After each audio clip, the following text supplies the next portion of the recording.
Most people have done all that they're ever going to do. They raise a family, they earn a living, and then they die.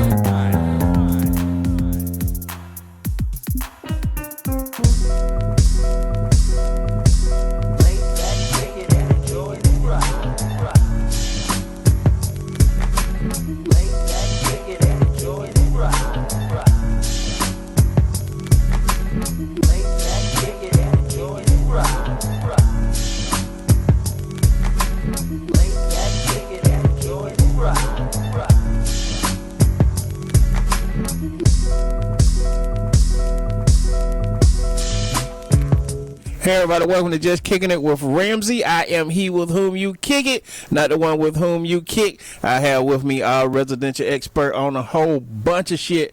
Mr. Terrence is in a building. How you doing, sir? In a building. I am in a fucking building.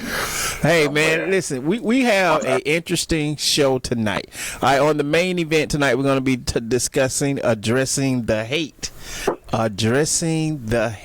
I'm so looking forward to this conversation. Also in Balls Out, I'm going to explain to you what they need to do to say the WNBA and the new XFL football league. I'm gonna do a little TV, film, and talk. I'm gonna actually give you guys my final review of Game of Thrones, and 5 good minutes. Let's start there. Okay, I really was gonna do Game of Thrones, but now I need to separate this. Okay, because there's something that's on social media that is I don't want to say it's ticking me off, okay, but I got a real problem with it. Cause now, as you know, we don't really discuss religion. You know, we kind of stay away from some things because there's just no answers. You know, everybody has their opinion. You know what I'm saying? Right. Okay. And one of these for me has always been abortions. I try not to get into that because everybody have their damn opinion. I have my personal opinion, which I'm not going to discuss, but you know, I do. You know, I think that it's like religious. It's a topic that you can speak for 300 years and motherfuckers still find a way to disagree about it. It's just one of those topics. You know, it's just a failed attempt. In other words, all right. But so I don't want to talk about the new anti-abortion laws that are being dropped left and right. I'm not even going to discuss that. What I want to discuss tonight is all you people. Hold on, let me get this thing right. That are upset about these laws, okay? And you ready to voice your opinions, and you ready to hit the street, and you want to protest, and you want to sign online petitions. Let me explain something to you. You had a chance to say something about abortion. You chose not to say shit. That was during the 2016 election and the 2018 midterms elections. See, this goes all the way back to this old politics ain't got shit to do with me. Yes, it do. This is exactly what politics got to do with you. Because you decided you was going to be cute and you was going to show these motherfuckers how much you don't give a damn, so you don't vote. So if you didn't vote, shut the fuck up now. Because we've already heard your voice. You've already had your opportunity to say something. And we heard what you had to say. So now, enjoy the meal that you place before yourself. It's that plain and simple. When you decide that you don't want to participate, then whatever outcome comes, you don't have a voice in it. You simply do not. And I want to make sure that people understand, because I'm trying not to get heated tonight. But I gotta be honest. This is an issue that's kind of really irritating the fuck out of me. So I want to make sure people understand this, okay? So what I want to do is I'm going to take a few minutes. I want to kind of teach you, well, not you in general, but our listening public, American Government 101. Okay, first of all, people think it's federal, state, county, city, local. That's absolutely the opposite of the way it works. See, what you have to understand about the United States government is the title United States.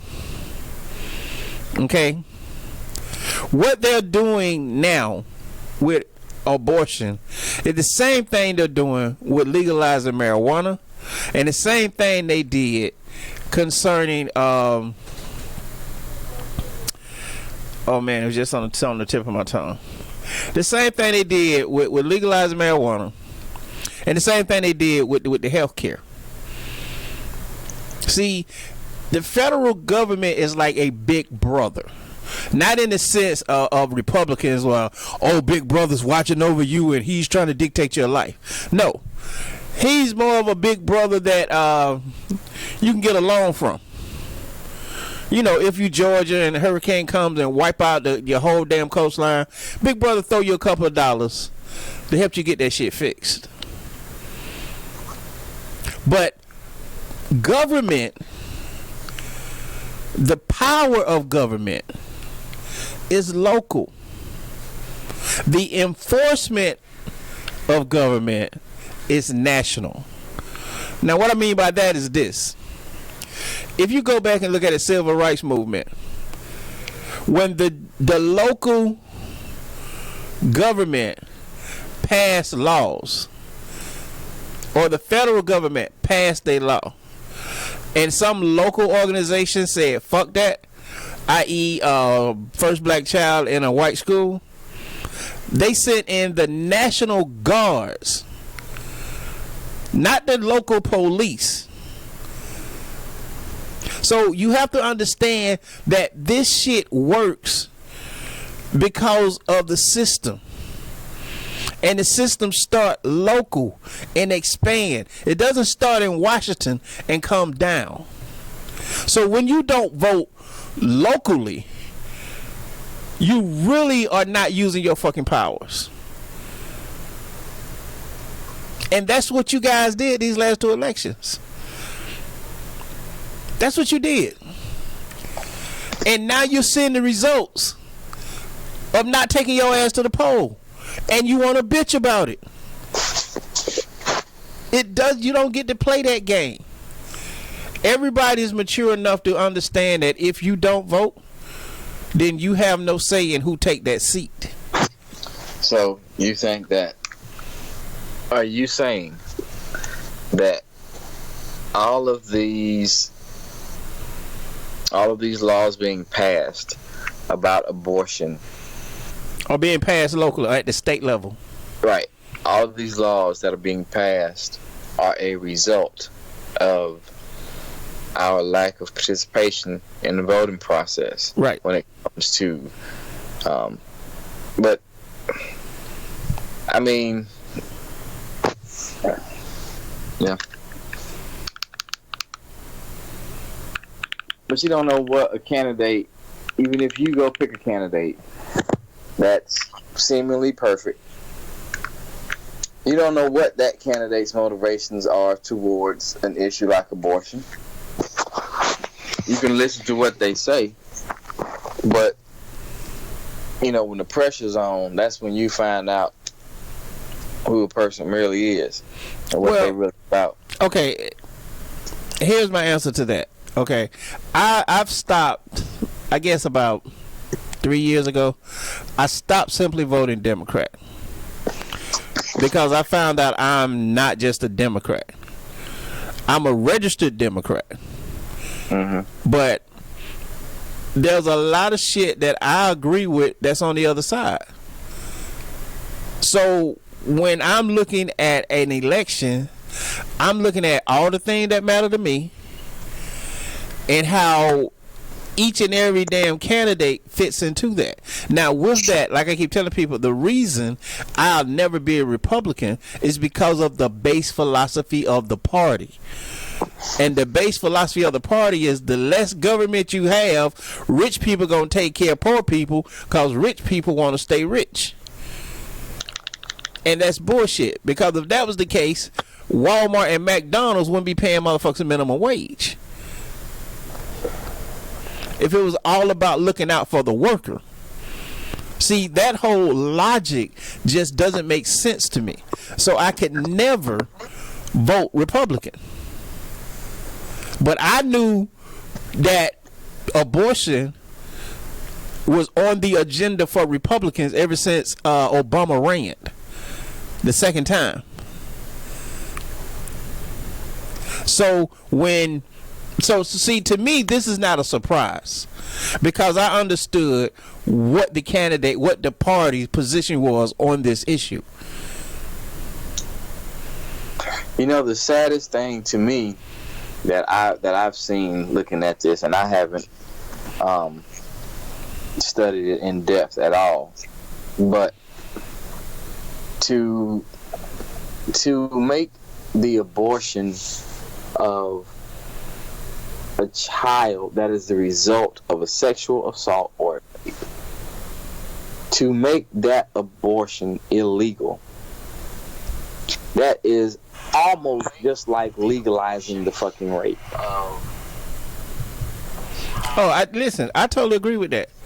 I absolutely 100% agree with that. I don't agree with the way that a lot of people are going about it. You know, at how they're attacking Roe versus Wade. I don't agree with a lot of it. And again, that's not saying that I agree with abortion. Matter of fact, I'm not even talking about the abortion issue. You know, but what I'm saying is that all these people now that are crying and bitching on social media and on the news and all that about, oh my God, you know, what about women's rights and all that shit? You had a chance to speak up. I mean, look, that doesn't mean that those people that are bitching and moaning didn't vote. Oh, that's exactly what it means. No, that's not what that means. Bruh, listen, there was the lack of turnaround on the local level was fucking embarrassing. So they put it to a vote at a local level? They voted on abortion? Yeah, all these laws are being done statewide. This is not Congress, the U.S. Congress. These are states that are passing these laws. And the reason they're passing them now is because they just won the midterms. So now they can do the shit that they was planning on doing, because the election has passed.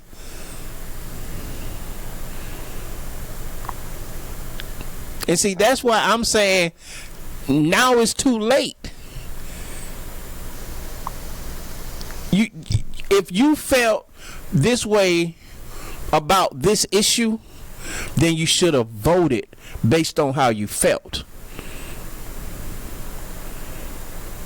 Because they have made it no secret that it's their intention to destroy Roe versus Wade.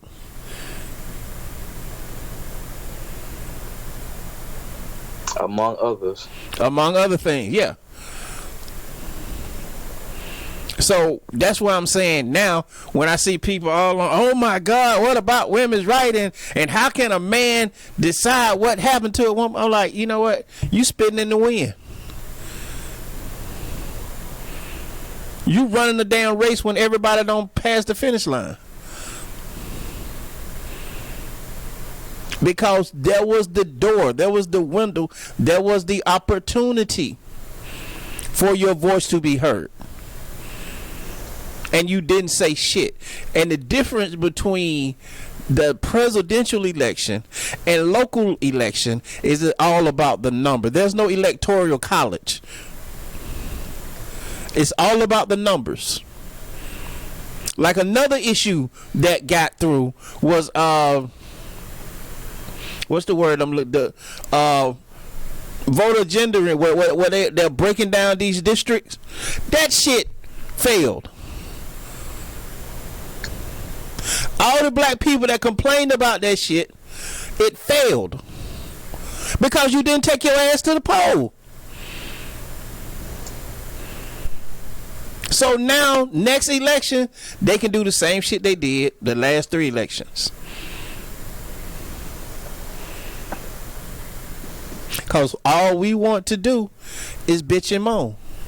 We think we're doing something by not showing up.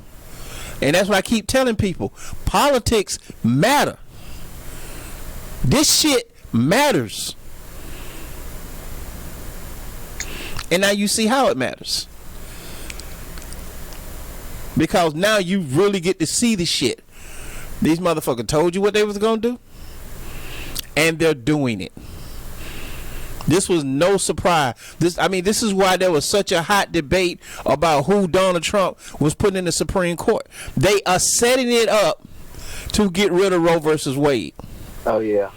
This is why the Congress, the Republican majority Congress, froze Obama election to the Supreme Court for this purpose right here. This is why they did that. It's like when we talk about the marijuana trade. This is not something you can say you didn't see coming. They're not hiding shit about this. They did not allow Obama to put a judge on the Supreme Court because they want to get rid of Roe versus Wade. The last 2 that Trump nominated is to help get rid of Roe versus Wade. Our chance to not stop it, but to at least put a kink in this shit, was the midterms. And people didn't vote. So now, as you can see, it's a fucking tidal wave. Damn near every motherfucking week, another state is passing anti-abortion laws. Mm-hmm. And this is why. Because people don't vote. Nobody gives a damn about your online opinion. Obama's not in the office no more. That website that he put up where, if you I think it was like 100,000 signatures, somebody in government would address that issue. Trump shut that shit down the first week he was there. Yeah, I think he did that his first 15 minutes and all. Anything with Obama's name on it, it's got to go. Right. So you have to understand that yes, your vote do fucking count. Listen, if you're not gonna vote, don't vote nationally. But vote local. Because the shit matters. That's where it matters, and that's where it hit home the most, is on the local level. Hey, let me tell you how slick these motherfuckers are around here. The former sheriff, who is now the current sheriff again. This is a weird ass story, but this is how this is what you're talking about voting. The former sheriff, who is now the current sheriff, was only taking $1 a year for his services as sheriff. Yep, that's right. They made him take a salary, so he only took $1. Right. Like, he would lock your black ass up for free. I mean, if they wouldn't make him take this $1, he'd lock you up for free. Because that's just the type of redneck he is. Anyway, he steps down from the sheriff's office and runs for county commissioner. Mm-hmm. Guess what? He gets elected county commissioner. What happens with that? Well, there was a lot of land that was never zoned for residential use. Right. Before he became county commissioner. All of a sudden, this land is being developed and zoned for residential use. And subdivisions are popping up all over this bitch. So now, then he resigns from the what the fuck did I say? The chairman. The county commission? He resigned from the county commissioner office. They kill they kill a kid in high school, you know what I'm saying, roll him up and arrest him and tell everybody that he killed himself. Then they tear down the fucking gym to hide the evidence. And then guess who's back sheriff again?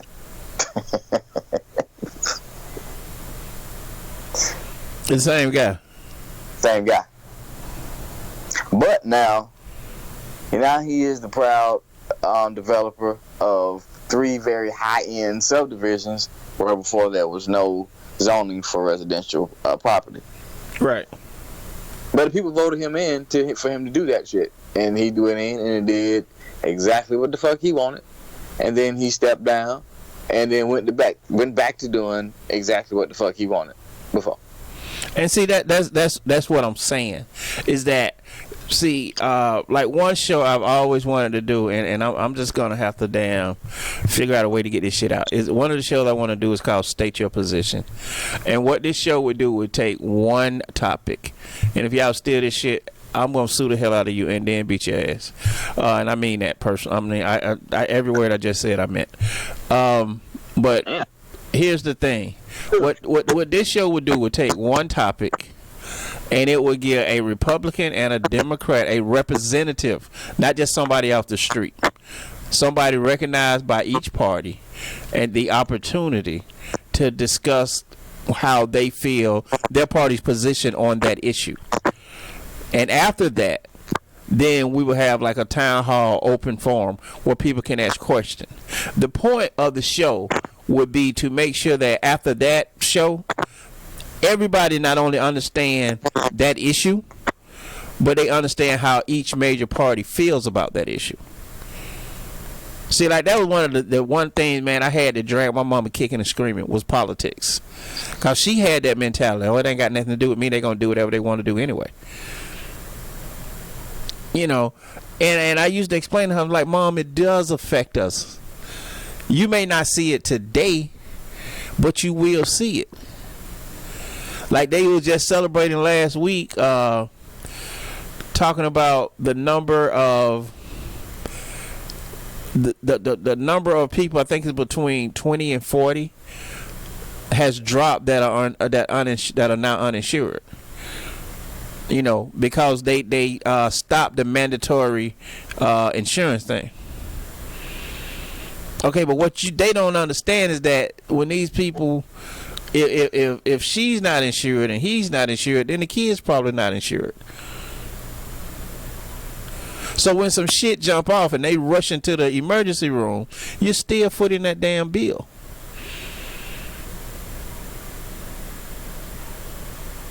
You know, and see, that's what I'm saying about we have to be more intelligent about the shit we do, or we have to shut the fuck up. Like I'm saying, I don't want to hear no motherfucking body that didn't vote say shit about abortion right now. It's too late now. Because you don't put the motherfuckers in office for another 2 years, another 4 years. Oh, I didn't vote. Exactly. If you didn't vote, you made your damn decision. Especially if the incumbent was a Republican. Because they have made this shit known. They're not hiding it. They want to stop abortions. So if you did not participate, shut the fuck up. You have no say now. This didn't come out. This was not some backroom deal, and you woke up and woke. No, this has been on their fucking agenda for years, and now they got the man in office that don't give a fuck, a Senate that don't give a fuck, and they damn near have 60 to 65% of all local governments. And we did that. You can talk as much shit about the government as you want, but whether you voted or you didn't, you helped created it.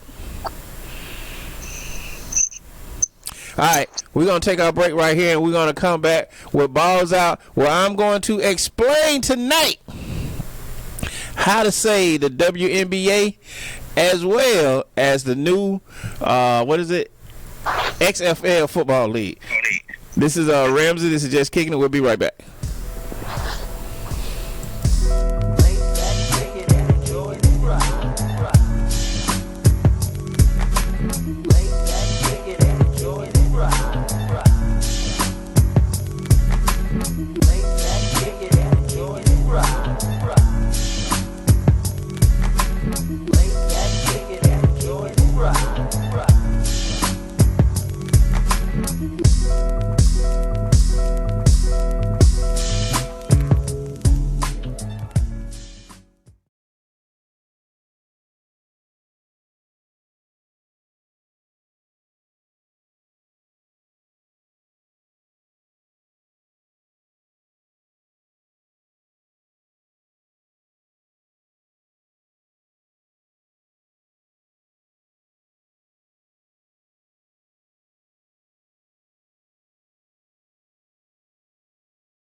This is KV.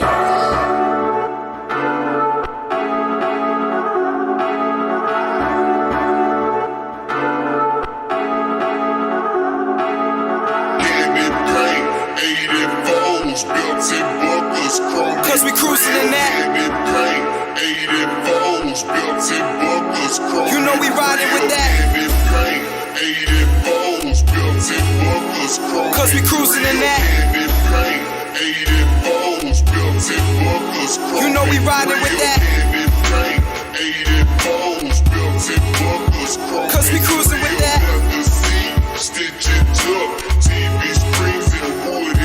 Headlights shining bright like giant diamonds whenever we driving from Brighton to Coney Island, smiling while dodging sirens. You ain't ready for the Chevy Cruze, rolling with that steady colored hue, coming through with the Malibu.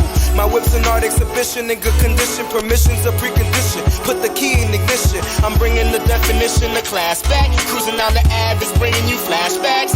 Baby, would you be gone if I ain't had the money for knee songs? Bet you be drawn to the red Corvette stacked with gas jets, nitros. I go over the limit, give him the Geico. Call me if you got an Audi, we can cruise to Harley's or another party in a Maserati or Ferrari. Car better than the other rides. If you thinking your Lincoln is better, homie, step aside, take a ride. Cause we cruising in that. You know we riding with that. Cause we cruising with that. From Death Valley and Cali to Brooklyn alleys, if the pavement is vacant, it be shaking from the vibration that the bass is making. Dodging pedestrians, drifting corners like it's a profession. We headed to a direction of an intersection. You know we fooling, cooling, room until the car is barely moving. Smoothest music booming. So tell me what's the mileage? We going quickly from 0 to 60, and if we drive to the city, got sober drivers that be riding with me. If my traffic get tragic, my tactic is to wreak havoc or do something erratic, something massively drastic. I've had it with the heat for the backseat. Just blast the AC, cause we rollin' AD. I gotta guard my car from the garage to the boulevards. We can spark in the parking lots or the yard. Seeing friendly faces take a spin. Then again, imagination could take us places where we never been. Riding with that. You know we riding with that. You know we riding with that. Candy paint, 84s, built-in bunkers, chrome. Cause we cruising in that. Candy paint, 84s, built-in bunkers, chrome. You know we riding with that. Candy paint, 84s, built-in bunkers, chrome. Cause we cruising with that. Stitch it up, TV screens and wooden wheels. Candy paint, 84s, built-in bunkers, chrome. Cause we cruising in that. Candy paint, 84s, built-in bunkers, chrome. You know we riding with that. Cause we cruising with that. Stitch it up, TV screens and wooden wheels.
unimpressed. Hey everybody, welcome back to Just Kicking It with Ramsey. I am he with whom you kick it, not the one with whom you kick. I have with me, of course, our residential expert on a whole bunch of shit. Mr. Terrence was in a building.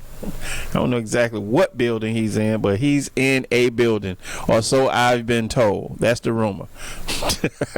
Again, tonight on the main event, addressing the hate. Now, apparently I pat myself on the back too much last week, so I'm not really going to do anything concerning NBA playoff, but you know, I will just say I told y'all so, and I just leave it at that concerning Golden State. I'm just, you know, again, if you don't like Golden State, you should go and beat Doc Rivers and the Clippers' ass, because they're the reason that what's happening is happening. All right, and I'm going to leave that right there. The other game, I just looked at it before we went on the air, and Milwaukee is up at home. That series is tied 2-2. So, you know, I wouldn't be surprised if this one goes 7. Okay, I really wouldn't. But that's not what we do. There's enough people talking sports. We like to talk about something else concerning sports. And tonight we're going to talk about saving the WNBA. All right, for those who don't know, the WNBA is a Women's National Basketball Association league. For many, many years, there was no female professional basketball league. Everybody had to go overseas to play. So that's why you guys don't know names like Teresa Edwards, Sadia Roundtree. There's a plethora of American female basketball players that we never got to see play. All right. So when they did form the WNBA, it started out, I don't want to say horrible.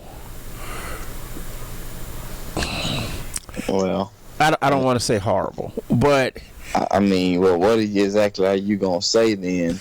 That's gonna be close to the damn truth. And that. Okay, all right. Here was the problem when it started. Okay, they did this draft, all right, and everybody worth being on the team went to either Houston or New York, which was like the two biggest damn teams. Like I think Houston won like their first 3 championships or some shit like that. You know, I mean, it was it was like pick 'em.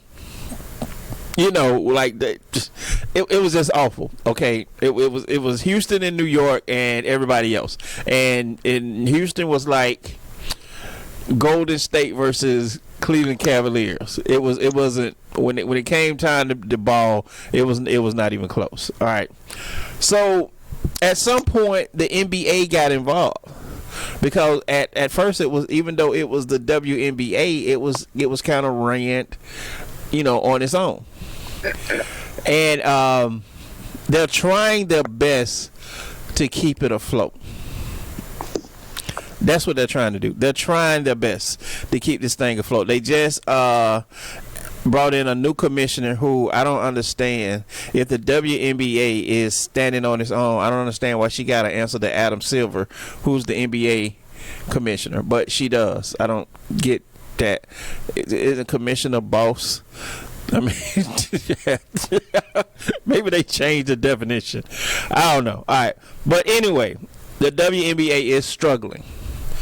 And tonight we're going to discuss what it takes to save not only the WNBA, but this new NFL league that's coming. Well, not NFL, but this new football league, XFL, that's supposed to start in 2020.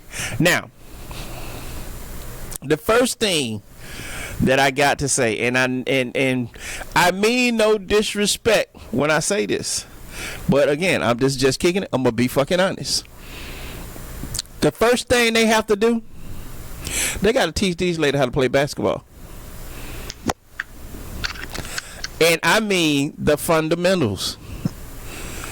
Okay, there is currently. If they're not gonna go out there and do some Harlem Globetrotter shit.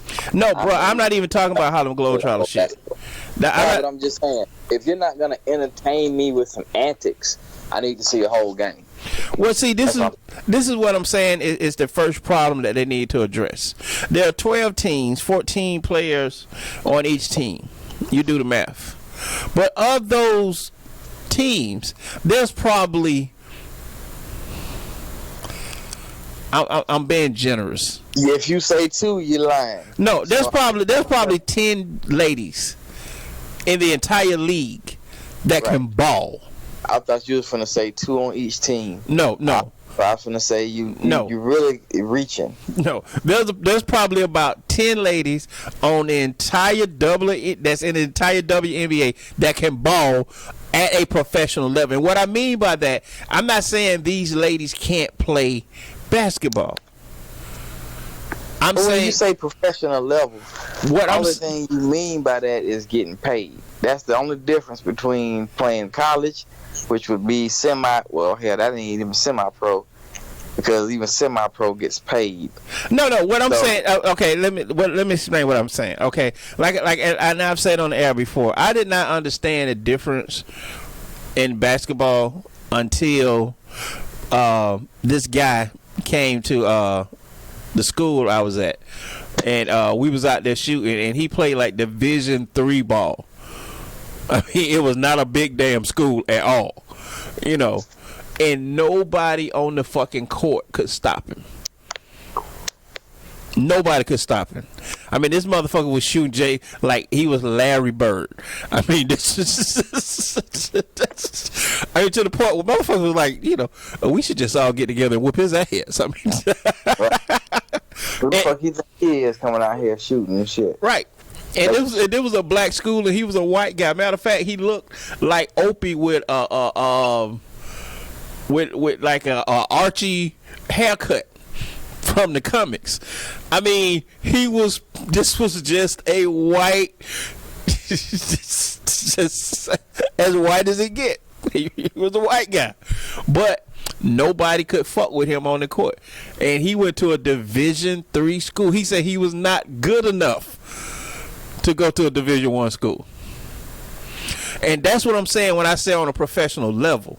I'm saying that if I'm going to sit down and watch a WNBA game, it shouldn't look like, I'm just going to say it. It shouldn't look like 14 girls playing from a high school team. I mean, if you're expecting to see, and I think that's what the problem is, that when it became the WNBA, everybody, they had the expectation is built in because of the NBA part. When you think about the NBA, you think about, you know, Michael Jordan, you think about Larry Bird, you think about Magic Johnson, you think about all of these great multi-skilled players that made the game so great and fun to watch. And that's the built-in expectation that the WNBA has to live up to. All right? But they don't have players that have that type of fanfare coming out of college, because these players usually only go to 2 or 3 fucking colleges. Right. They either go to UConn, they either go to Tennessee, or you know, something like that. A college that has a winning tradition. Right. So it's not unusual for these colleges to win. That's just like, you know, with Zion Williamson. He went to fucking Duke. Right. Come on. I can see if he went to somewhere like Alcorn State or some shit like that. You know. and he brought Alcorn State to the Final Four.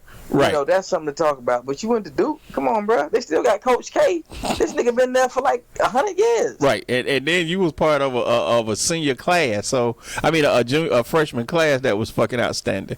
No, but and I understand what you're saying, but I'm saying I'm not looking for the WNBA to have a Michael Jordan. I'm not looking for these motherfuckers to have a Larry Bird. I'm not looking for that. But I'm saying you got to at least have an Allen Houston. I mean, what I'm saying is that it can't be on a 12 roster team, 12, 14 player roster team. It can't be just 2 people that can hit an open J.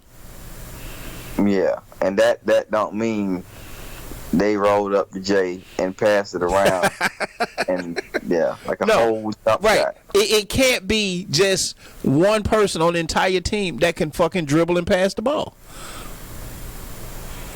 That's bad though. If you ain't got but one person that can dribble and pass. That's what I'm saying, bro. And see, that's what I'm saying is that WNBA, the first thing they need to do, they need to be honest. Y'all need to have a fundamental camp where y'all teach motherfuckers how to ball if you're going to pay them. But I mean, all of these women are fundamentally sound, obviously, because they played at different levels. Right. So, I mean, this is other than going to play overseas, how much, of the Olympics, how much higher can you go? That's what I'm saying is the problem. Because the bar has been so low for so long. But now, what you want the same return that the NBA has. And but you're not going to get that because you don't have girls out on the court playing pickup games with dreams of joining the WNBA. Right, and this is what I'm saying. That's exactly my point. And the reason why you don't have that is because it's just not, that makeup is just not there. Like I'm saying. Now I would watch a LA, Minnesota. Like I would watch top tier teams play. But like I'm not gonna follow the Atlanta Dream. You know the Atlanta team made the playoffs damn near almost the last 4 out of 5 years. I still cringe watching them play because besides Angela and this new rookie they got last year, nobody else on the fucking team can ball. I quit watching them after Teresa Edwards retired. I was done with them. All right, so that's rule number 1. Now this rule right here is really finna get under some people's skin, and you know what? It's just kicking it. I'm gonna keep this shit 100. Stop with the gay shit. Yeah. All right. Well, you can just go ahead and cancel rules 3 through 10 because listen, right there. Listen, who you love, you free to love whoever in the hell you love, and ain't nobody saying nothing different. But when I tune into a basketball game, I don't want to hear shit about who she's checking from the other team that she's married to. That's one of the biggest fucking turnoff with the WNBA. I'm telling you, bro, it's like damn near you have to be a lesbian to play basketball. Which means you damn near have to be a lesbian to enjoy it. Right. That's what I'm saying. So, and again, look, your sexual preference is your sexual preference. What I'm talking about is what is it going to take to bring more people to this league. And y'all just got to drop that shit, man. Again, love who you love, but it should not be a fucking topic. It shouldn't be. We all know there are gay NBA players. We all know there are gay NFL players. We all know there are gay baseball players, but we can't pick them out because don't nobody give a fuck about that. It's about the game.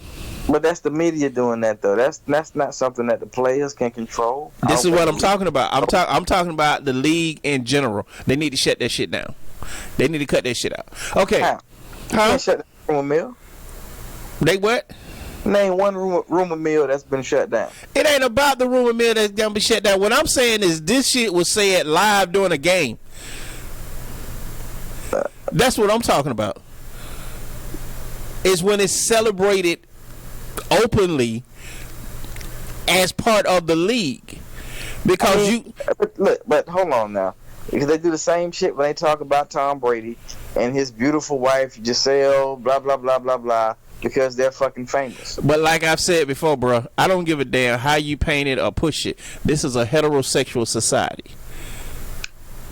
And that doesn't mean you don't have a right to love who you want to love. But the reality is, this is a heterosexual society. And if you want heterosexual people to pay their money and to come watch y'all, then that's certain shit you going to have to do.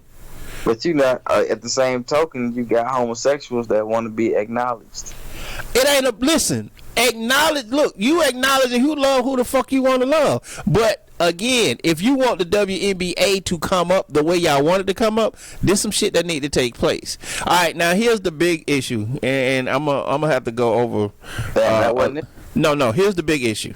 All right, my brother, when we were growing up, he and I used to debate all the time about the business we were gonna start, and he always said,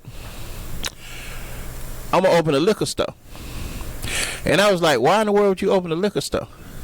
He said, "Because there's one on every corner." He said, "Black people gonna get drunk." And I was like, you know what? To me, that don't make any sense.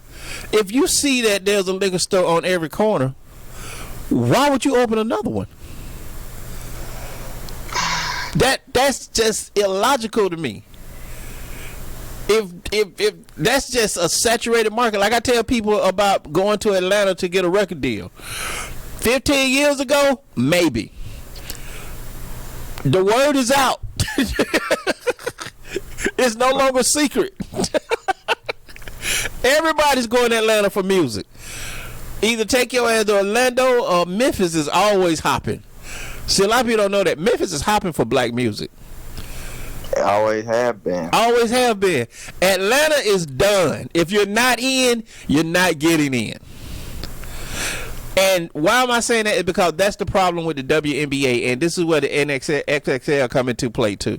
Okay, the WNBA, where they're really fucking up at, is that you're trying to deliver this product to people who already have an extremely, not even close, better, superior product. That's the major problem with the WNBA. You're trying to compete in the same city where the NBA has been successful for years. If I got $150 to go to a basketball game, let's see. Am I gonna go see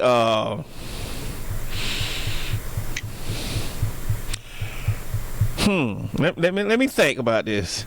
Am I gonna go see LeBron James with the Lakers or Candy Parkers with the Sparks? See, it's not a contest.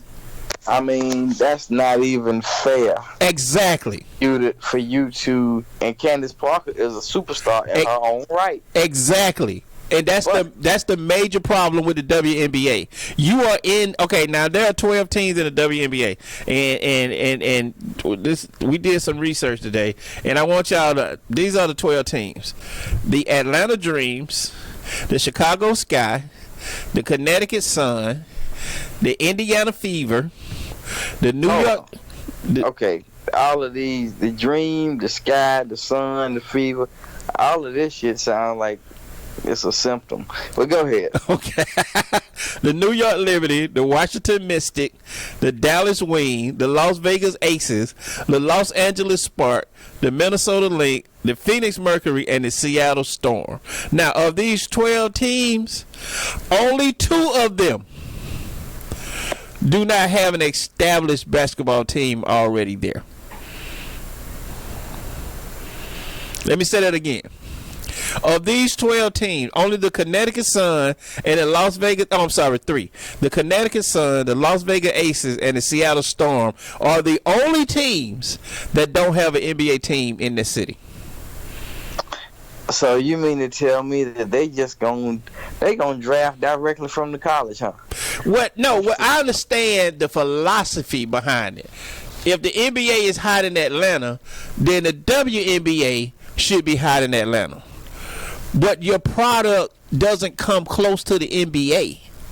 So instead of it being a springboard from the NBA, that's the problem. Is that Atlanta is really like anti-WNBA because it's too many. Okay, there's too many faggots in Atlanta. And it's like, them niggas ain't finna go support no WNBA. I'm just gonna say it as bluntly as I can. Okay, so here's what has to happen, all right? Well, here's how you say the WNBA. you have to go to cities that do not have a NBA team but want one. And they're gonna have to start letting gay dudes play. I'm telling you, that's the next fucking step. No, bro. We got enough. We have enough of that shit going on now. Okay, so now, according to USA Today's site FTW, these are the top 4 teams, top 4 cities that are seeking an NBA franchise. Mexico City. I don't really think Mexico. I wouldn't go. Mexico City. Yeah, I wouldn't. I don't think Mexico is ready. Where they gonna be? The Mexico French jumpers? I guess. Now these next 2 makes a hell of a lot of sense. Louisville, Kentucky. Louisville, Kentucky has a fucking basketball tradition. It's on the college level. Rick Pitino, right? So it makes sense to put a pro team in Kentucky.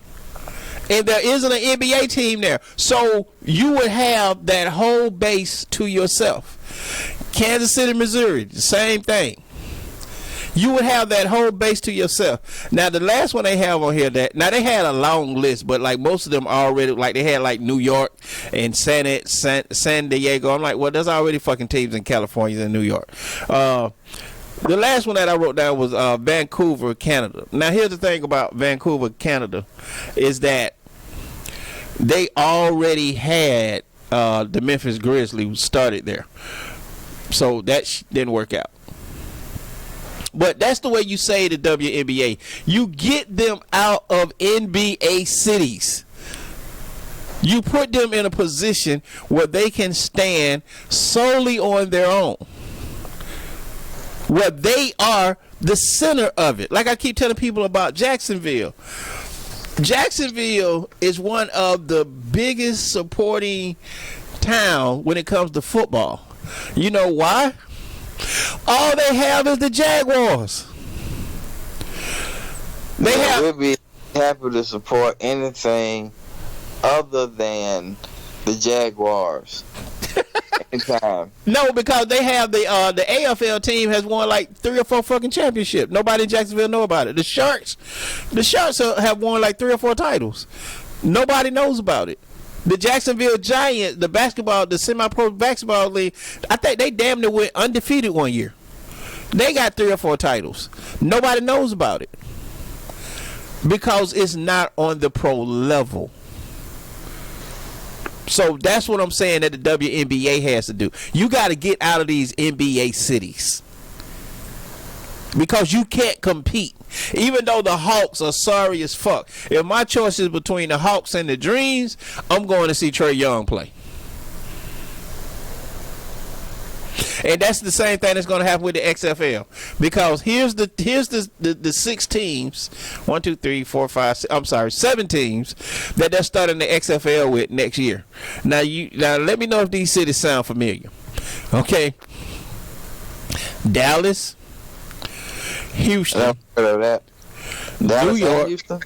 Yep, Dallas, Houston, New York, St. Louis, Seattle, Tampa Bay, and Washington, D.C. So basically everywhere that they've already got a fucking NFL team. Right. The only place on here that they don't have a team is St. Louis because the Rams moved to L.A. Right. The rest of it is dumb as shit. You're setting yourself up for failure. Now, and again, I did some research, and these are the top 7 cities that are looking for an NFL team. And this is on SI.com. The title of the article was Building an NFL's Expansion Team, Best City. Number 1, Portland, Oregon. Okay? Portland only has the Trailblazers. They got Mexico City on here again. I don't think Mexico is Canada. I don't see them supporting an American-based professional team. I just don't see that. And who the fuck want to live in Mexico? They got Oakland, California on here, and the reason why I put them on the list because they just lost the Raiders. At some point, the Raiders are going to Las Vegas. That shit is a done deal. The Raiders are leaving Oakland. Oklahoma City has showed that they can damn support a pro team. The Thunder. Birmingham, Alabama. And I say this with a question mark, and here's why. Yes, Birmingham, Alabama is a football giant. But if you put a pro team in there that suck, I think that'll be a problem. I think that may go. I can see that not working out so well. And the last two is Salt Lake City, Utah, and Toronto, Canada. Again, both of these cities have showed that they can support a pro team, but neither one of them is football. So that's the way I think what needs to happen to save the WNBA. And again, I'm just being honest. First of all, y'all got to learn how to play basketball at a pro level. I'm not saying these ladies can't ball. I'm not saying they're not athletes. I'm saying that you have to do more than just play basketball for a television audience. And I'm not talking Harlem Globetrotter. But I'm saying I've seen 7 feet motherfuckers that average 2.4 games their career hit an open jumper. You got to be able to do that. More than one person has to be able to damn dribble the ball. That's what I'm saying. These fundamentals have to come into play if you're going to make this work. And second, again, I'm not trying to get in no political debate. I'm not trying to throw no shade. I'm just being honest. You gotta lay off the gay shit. And again, I'm not judging anybody. I'm just telling you from an entertaining standpoint, it's really starting to look like the only way to get in the WNBA is to be sleeping with another woman. You gotta let it go. And last but not least, most importantly, get the fuck out of NBA cities. All y'all need to move. Atlanta, Chicago, Indiana, New York, Washington, Dallas, Los Angeles, Minnesota, Phoenix. All y'all need to get the fuck out of these cities. You cannot compete with the NBA. So find somebody that is begging for an NBA team and go there. And you have that support. Alright, so that's going to do it for Balls Out. And like I said, I kind of thought we were going to go over. Alright, real quick, let me do my Game of Thrones review for film TV talk. I'm going to do this real quick. Well, I'm going to do it as quick as possible. We're going to go over and we're going to start the main event a little late today. Okay, first of all, here's what I need to happen. I need everybody to pay attention to me, okay? Get closest you can to your radio or your Facebook or whatever you're listening or tuning in on. Okay, now to everybody that has signed the petition saying that they do not like the way that Game of Thrones ended and they are demanding that they go back and reshoot it, here's what I need you to do. I need you to find your most out of shape friend. Okay? I need you to buy them one of those silver 80 sweatsuits. Okay? Then I need you to run with them for a mile or as close as they can get to a mile. Let them go as far as they can. Okay? And just soon as they finish, you need to pull down their damn pants and suck their sweaty ass left testicles from the back so your nose is in the crack of their ass. Where the fuck do y'all motherfucker get off demanding that these people go back and please your ignorant ass? This is some of the dumbest shit in history. That y'all are really are going all the way. Oh no, we don't like the way that ended. Y'all need to go back and reshoot that shit. If you ain't putting $1 in this motherfucker, just shut the fuck up. Either you enjoyed it or you didn't. And if you didn't, shut the fuck up. Nobody is going back to appease this new fucking generation. Like we said, man, that's one of the biggest fucking problems in this world is the goddamn internet. Because now you get all these ignorant motherfuckers together and they sound like it's one voice. Okay, now let me get that out. I got that out of the way. Let me do this review real quick. Okay, I think Game of Thrones should go down as one of the greatest fucking television shows in history. I do have a problem with certain things. Number one, I don't understand why the dragon burnt down the throne. I don't get that. That was just some Hollywood shit that just didn't make sense. Number two, I thought that Daenerys should have had a better ending than just flying off with the dragon. Again, I don't get that. It just didn't make any damn sense to me. It just, well, I would have liked to see that maybe the dragon found a fucking volcano or something and just laid it on it back again and just fell in that motherfucker. I mean, her ending, for the way she carried the show, the way they said goodbye to her was I don't know what's below Doug, cuz Shit. What below Doug? What's below Doug? Whatever you can go below Doug, that's what this shit was. It was the most anticlimactic way to take her off the show as possible. It really was. It really was. It just didn't make it was just horrible the way they did that. All right, and the third thing is the whole Jon Snow shit. Okay, Jon Snow is going to be talked into killing the lady that he loved to save the kingdom. Right? Okay. All right. So he's a man of integrity. He saw her burn down the whole goddamn city. He saw her not show any mercy to Tyrion. So now he got to stop her because he's a man of integrity. Yet and still, he sent to Castle Black.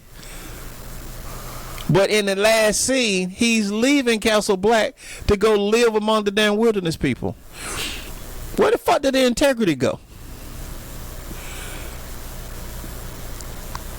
Again, just some shit that they fucked up. But again, I'm not taking away from what the show was in general. Okay, on a scale of 1 to 10, I can comfortably give Game of Thrones an 8.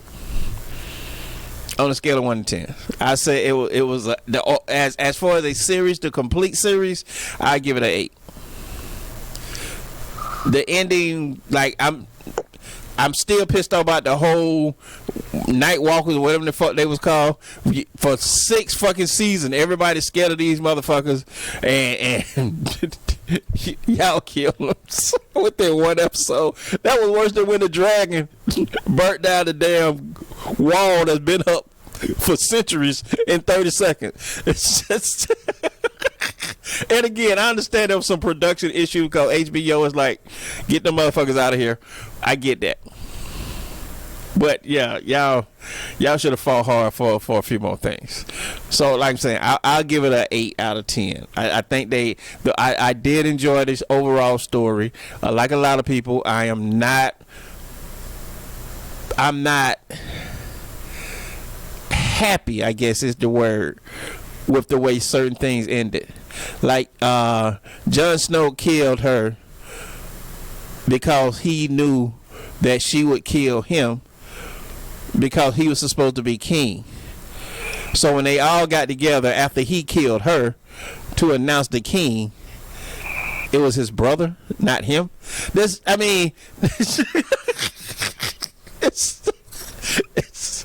was some weird shit that they did. Okay, but again, overall, I applaud the show for what they did. I think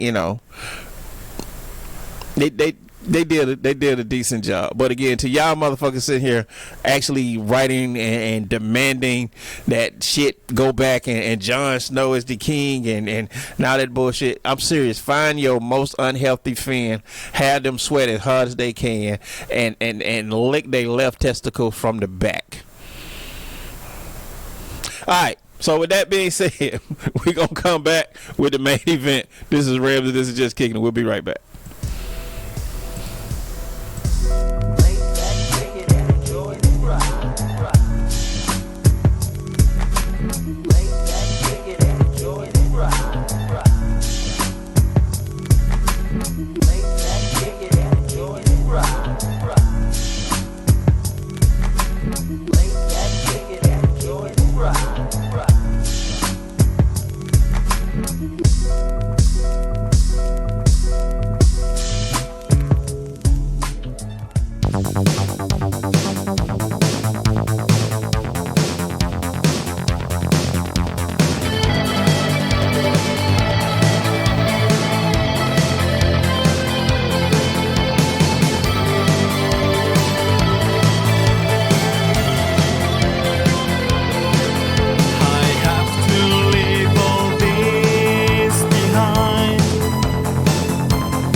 I take is wrong. Even when you hold my hand, there's nothing left to reach the end. If every day we go this way,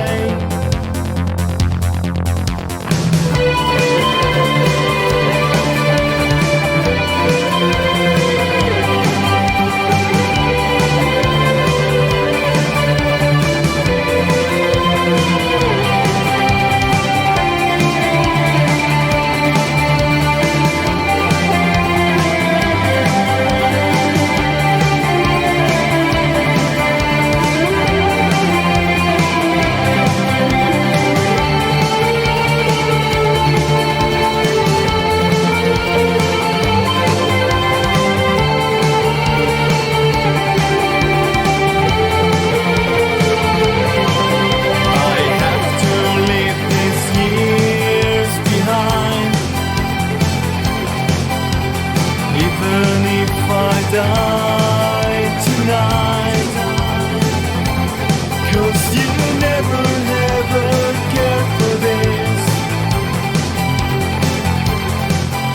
and every dream has gone away. It's time to change it all. It's time to leave it all. It's time to change it all. It's time to leave it all. It's time to change it all.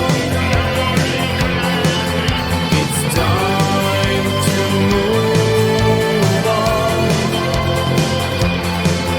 It's time to move on. It's time to move on.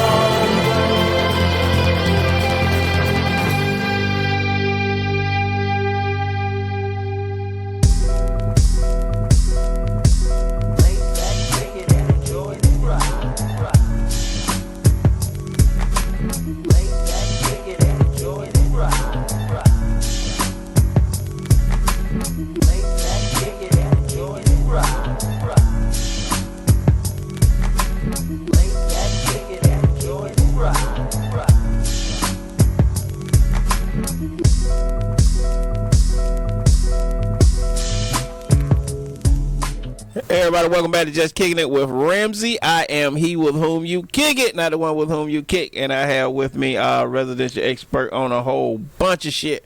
Mr. Terrence is in a building. I guess we I don't know why we keeping your location a secret like you. It ain't no secret. I'm at home laying in bed next to my wife. like you in witness protection or something. Right. All right, but tonight y'all get your popcorn ready because Mr. Terrence is about to take us on a ride. And tonight in the main event, we're going to discuss addressing the hate. Before we do that, let me give a shout out to Emilio for Time of Change and Class for Cruising. And please remember to tune in to jam session Sunday through Saturday, 24/7. Music you love, you just don't know it yet. Where we showcase nothing but independent artists. Okay, cuz addressing the hate, the floor is yours. So, I know everybody out there has probably got plenty of haters, and rightfully so. If you have ever done anything in your life that was out of the ordinary realm of other people's expectation for you or their understanding, then you probably have been a victim of this hate. But in order to be great, you got to understand that hate comes with the plate. Okay. That's part of the fucking meal. Okay? So, when we understand that part takes you to step one. Know the difference between hate and criticism. Everything is not hate. Hate is a very strong word, and I think we throw it around as loosely as love. But everything ain't, somebody ain't hating on you. Right. Some shit is an observation. Some shit is a judgment based on the observation. Some things are a critique. So, I mean, this is why we have critics. This is why we have commentary. Because that's what we do as humans. We talk about shit. The animals talk about shit too. We don't understand them no more than they understand us. So, everything is not hate. Some things are just conversation. But when you can distinguish between the two, what is hate and what is just regular criticism or observation, brings us to rule number 2 in how to address the hate. Rule number 2 is to laugh. And laugh in their fucking face if at all possible. Okay. What laughing does, laughing saps all of power from your haters. All of those people that thought they was getting to you, getting under your skin, they were getting you in a bad place. They were, they were getting to where they on your mind all day, all night. They all you could think about. But when you laugh, you can give all of that shit right back to them. You know what I'm saying? And when you laugh in their fucking face, then their only response is to either let it go or you let it go. And everybody move on. But if you can't let it go, then that brings us to step number 3, and that is to examine the source of the hate. Find out why they was hating. Find out where the hate originated. Wait. Can I jump in right here? Sure, absolutely. Because I'm somebody that's hated on a lot. I mean, and I'm not saying it ain't justified. I'm just saying that I have plenty of haters. Why would I care where their hate is originating from? So you can go on to step number 4, and that was to laugh in their fucking face again. Because now that I know why you mad, now I'm gonna do this shit to death. I'm gonna do the fuck out of whatever it was that made you mad the first time. Oh, I am doing that shit all the time now. Because I have, you have to be as petty as possible. Right. I mean, that, you have to. My wife is the petty queen. She wears the fucking crown, and neck don't never hurt when she got it on.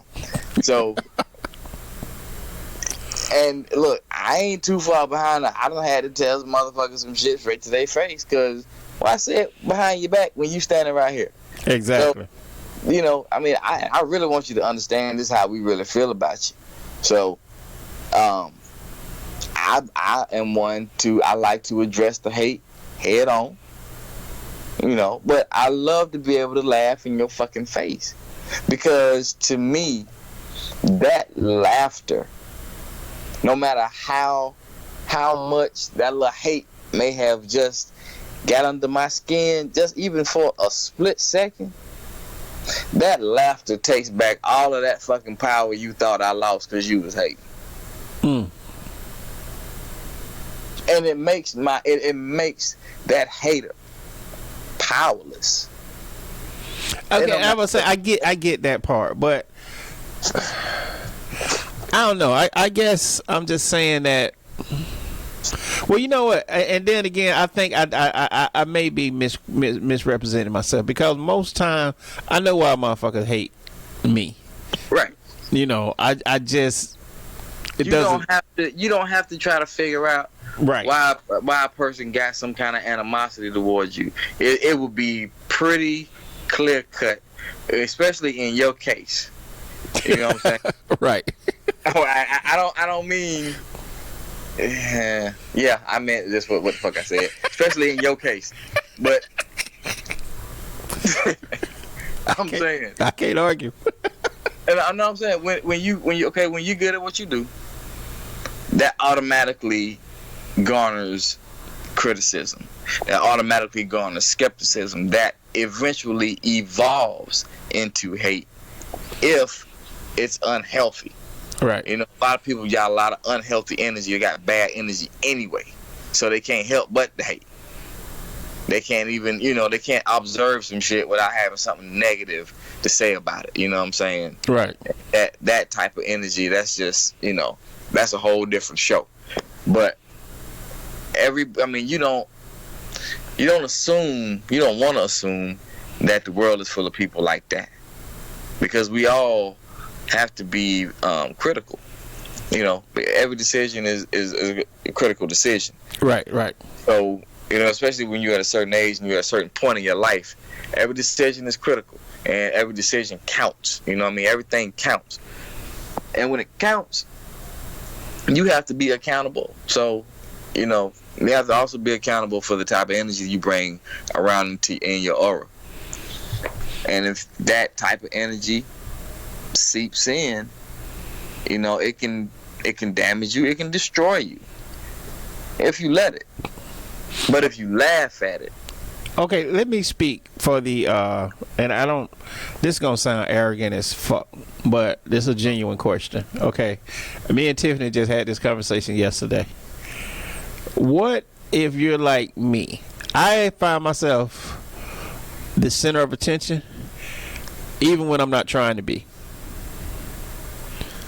I can recall when I went to train to get in community television. Within we had there was a 2-week class. Within I don't know, the third day they were calling me King Ramsey. I'm just here to learn my shit.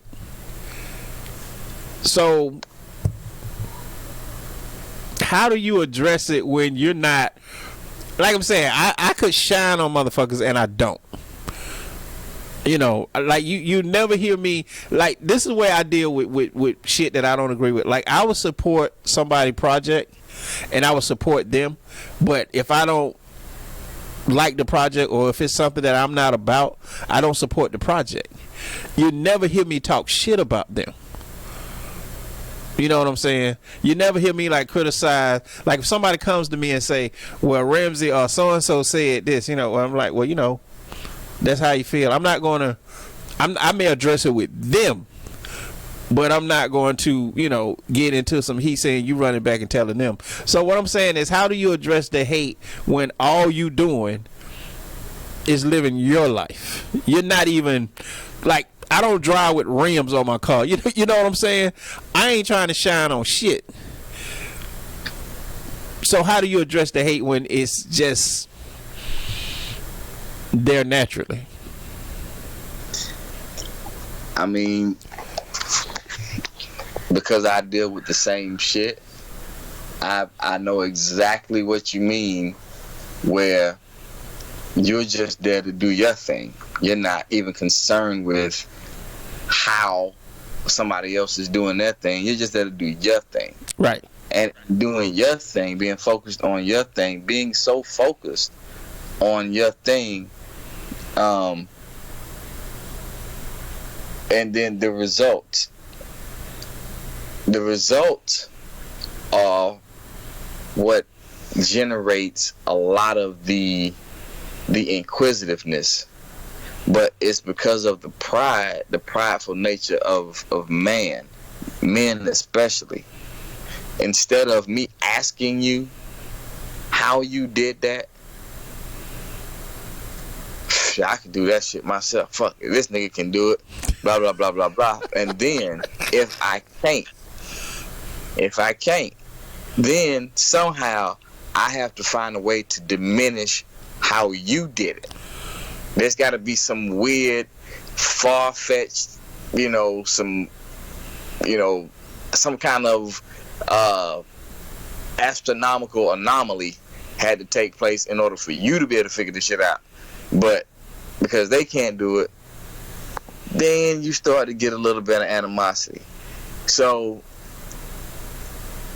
all the thing you can do is just smile and go about your fucking business. Because at the end of the day, and at the beginning of the next fucking day, it's still gonna be about you doing your business. Still gonna be about you handling your business.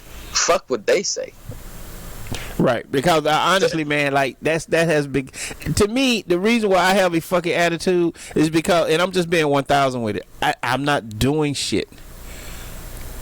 Like that's when you I'm not shining. Like I don't put myself out there. Like somebody told me, and I said I'd never say this, but so I guess I lied. Somebody told me years ago when I was here. When we was like, I don't know, maybe 4 or 5 years here in Jacksonville. Somebody told me, they was like, look, man, I'm just gonna tell you hands down, you're the second best fucking filmmaker in Jacksonville. That's my first time ever repeating that in my life. I swear to God. And I'm talking about somebody respected in the film community. Well, that motherfucker that told you that, he must have, or she must have been known as the best. No, she wasn't. They was like he was like you're one of only 2 people in this whole fucking city I would recommend somebody to fuck with. And again, what I'm saying is, to me, I believe in collaborating. I think. Go ahead. But when you do it with ease and little effort, and you are become an expert in your field, in that particular discipline, when you become knowledgeable of something, when you become king of something, when you have a level of mastery or a different level of understanding of something, you can't help but glow. You can't help but shine. Ain't nothing you can do about it. You can't cut the shit off. Right. You can't turn it off. You know what I mean? And it's just something about that Hill and Whitfield bloodline that we just like that. I got a motherfucker on my job. All I do is just go to work and do my job, and I try to take pride in what the fuck I do. That's all. I do have a lot of tools that make my job easier, but I've been doing this shit for so long. Right. Why the fuck wouldn't I? So. Which make damn sense. You should, if you don't put time in, you should be at some point better than the next guy that's just coming in the door. I mean, right. I mean, and I always look at, what is going to set me apart from the rest of the fray? What sets me above them? Right. It's not because I'm a better human being than them or nothing like that. It's because I just give a fuck. And in me giving a fuck, you can see that I give a fuck and that I'm good at this shit.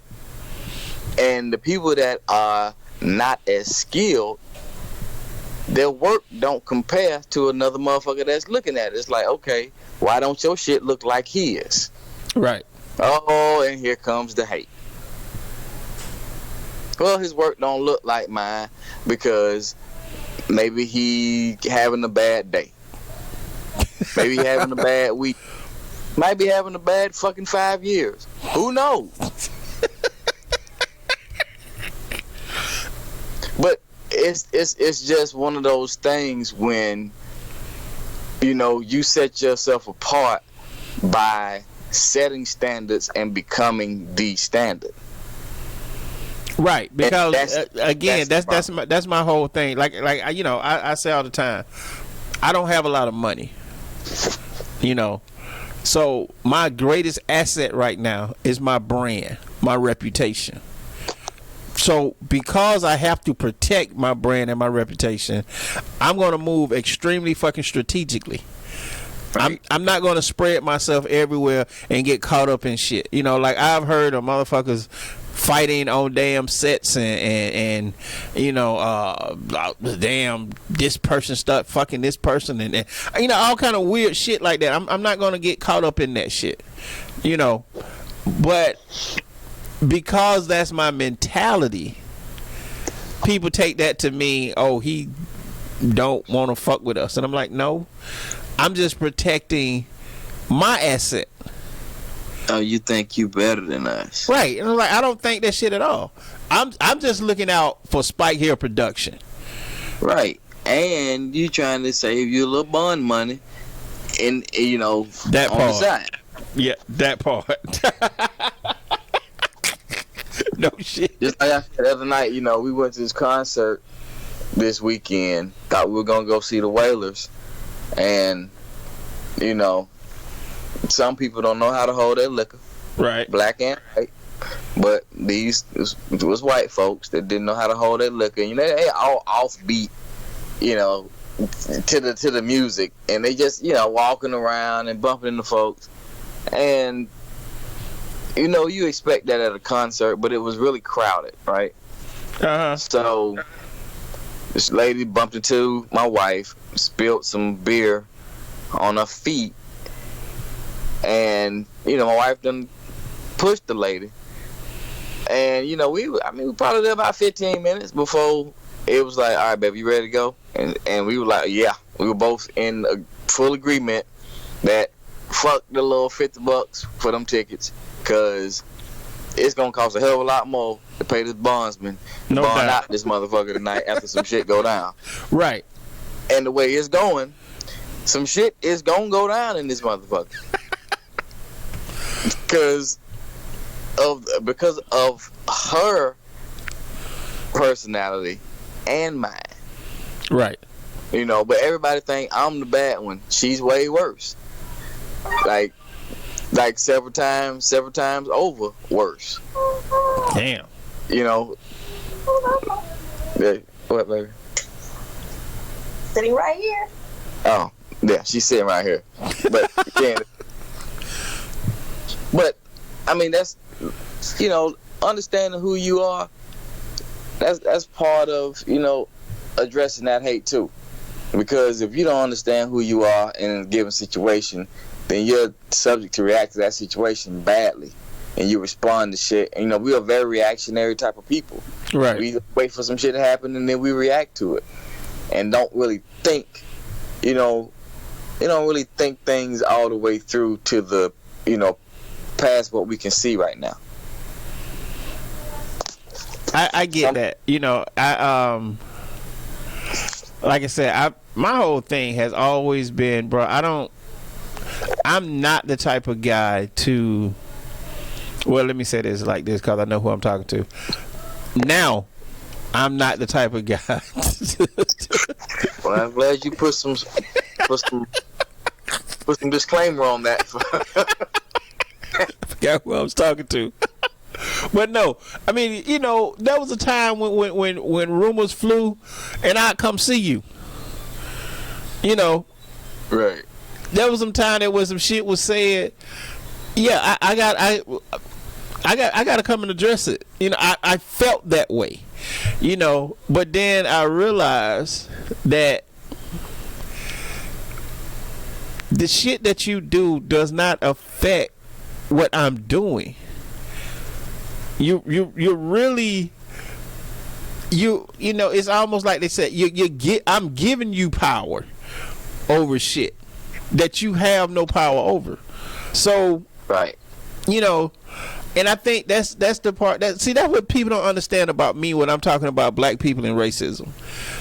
You know, I keep telling them the worst thing you can say is that the white man is keeping you down, because what you're saying is you can't get up unless this man take his knee off your neck. So whenever you, That's right, you know, not really on. right. So you're saying that you're giving people power over you. That's why I'm always about that. But you know, people don't have perspective though when it comes to feeling powerless. But that's, you know, again, that's being able to distinguish the hate from the criticism, and just from the everyday observations of life. Right. So you get caught up and get sucked in by not, you know, the proper recognition has to take place in order for you to go to the next step successfully. Right. You can't just continue on in the same pattern and, you know, not recognize that this is the thing that's holding you back and expect to go forward. So when you know, I tell anybody, oh, the white man holding you back, huh? All right, well, make a list of all the shit that you can't be in 2019. Just make me a very detailed list. Exactly. And everybody that I tell that to, you know, they stop and think for a minute, because they be trying to really come up with some shit, and they be like, I can't. And I be like, I know you can't. You don't want a few more minutes to think of something, because I know it's got to be something that you can't be. You know. Oh no. Oh yeah, it is. Let me see. Well, I can't be this. Well, yeah. Okay, you can't be that because you fucked up. Right. That don't mean the opportunity don't exist. You just can't. You can't tap into it no more. But that's your fault. Right. Exactly. They ain't got nothing to do with nobody else though. So yeah, you fucked that up. You didn't fuck that up for anybody but you. So you can't use that. Okay, let's get into because you brought it up a couple of times now. You say you have to be able to distinguish between criticism and hate. Now, for me, I don't get a lot of criticism, and I don't know if it's, you know, I'm trying to see. I may need to take myself out this part. And I'm not saying that to be an asshole. I'm just saying it because I carry myself in such a way that, you know, I may not be the first motherfucker you want to critique. But okay, on average, what are some of the methods you would suggest when it comes to distinguishing what is criticism and what is hate? Number one, self-evaluation. Be real with you. Like I say, everything is not an attack on your character and who you are as a person exponentially. Right. It's that sometimes, you know, somebody can see something about you that you can't see about yourself. It ain't always hate, you know. Now, I mean, we are prone to think that it is, but a lot of times it's just an observation. Or people don't know they hating, you know. Okay, you got to go deeper to that. People don't know they're hating. Nah, they don't know they're hating. I mean, so wait. So, cause this question just popped in my head when you said that. I feel my family hate on me hard. I really do. I believe, and they do, but it's done in a way where they don't feel like it's hate. They feel like they're letting you do your thing and they don't want to interfere. But hate comes in when you don't even want to fucking, you know, you don't even want to be a part of it. You don't want to participate at all. I don't know, man. That sounds like a cop out to me. Cause I've actually had somebody say that to me. I've actually had somebody say to me, well, Rems, I would get involved with what you're doing, but I don't know how to do that stuff you do. And I'm like, you know what? I didn't come out of mom, you know, knowing this shit. You know. I just told the motherfucker today, he was like, man, Terry using all them big words, and you know what I'm saying, I don't be understanding. I said, nigga, I ain't using that word that you can't use. What the fuck are you talking about? We ain't speaking Dutch. I ain't break out my Cantonese on your ass and none of that shit. We talking English. Right. I'm like, why are you so... I mean, you can't hang on... I tell you, you can't hang on to every word that come out of my mouth because I'm not always right. I'm just a fucking expert. difference. That got to be your slogan. I'm not always right. I'm not always right. I'm just a fucking expert. But what I'm saying is, I mean, on small shit like you trying to pass on some game. I'm trying to get the young blood some good work habit. Right. So you'll be able to keep a job and you won't get ran off because when the white man come through, he looking for some niggas to run off. Right. That's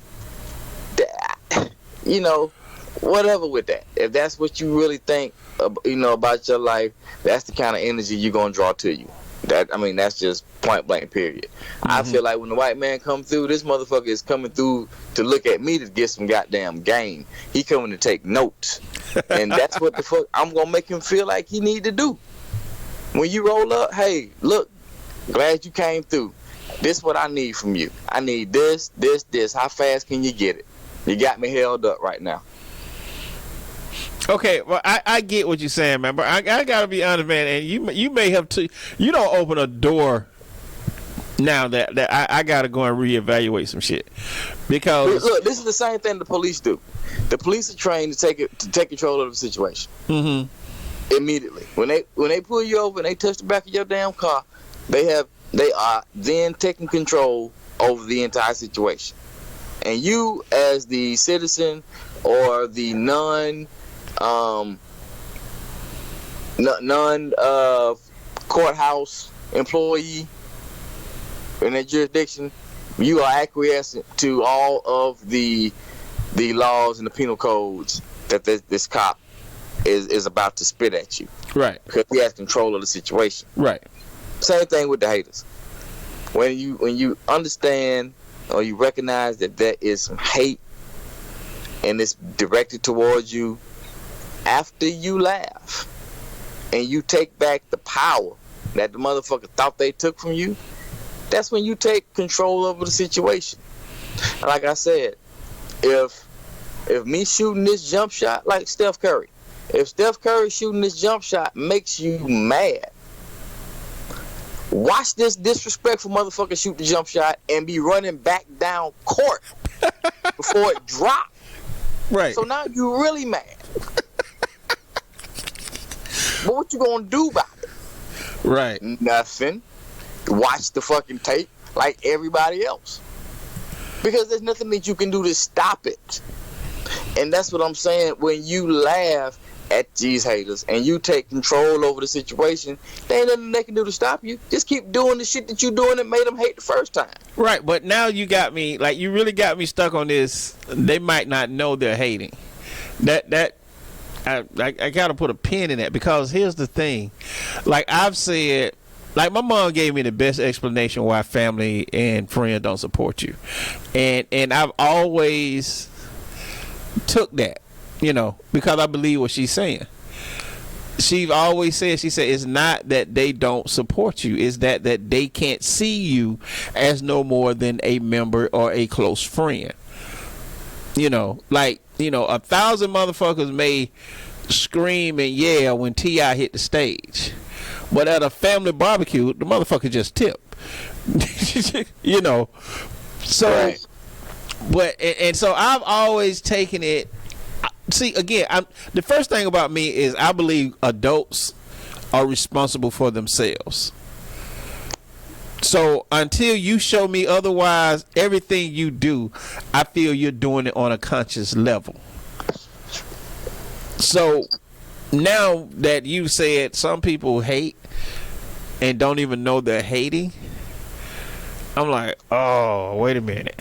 Because maybe I'm actually hating on them. No. Well, maybe. But when I say people hate and they don't know they're hating, it's because some people, they have such bad energy with them anyway. Mm-hmm. That's just their character. You know what I'm saying? They don't have anything good going on in their life, and they don't want to see nothing good going on in yours.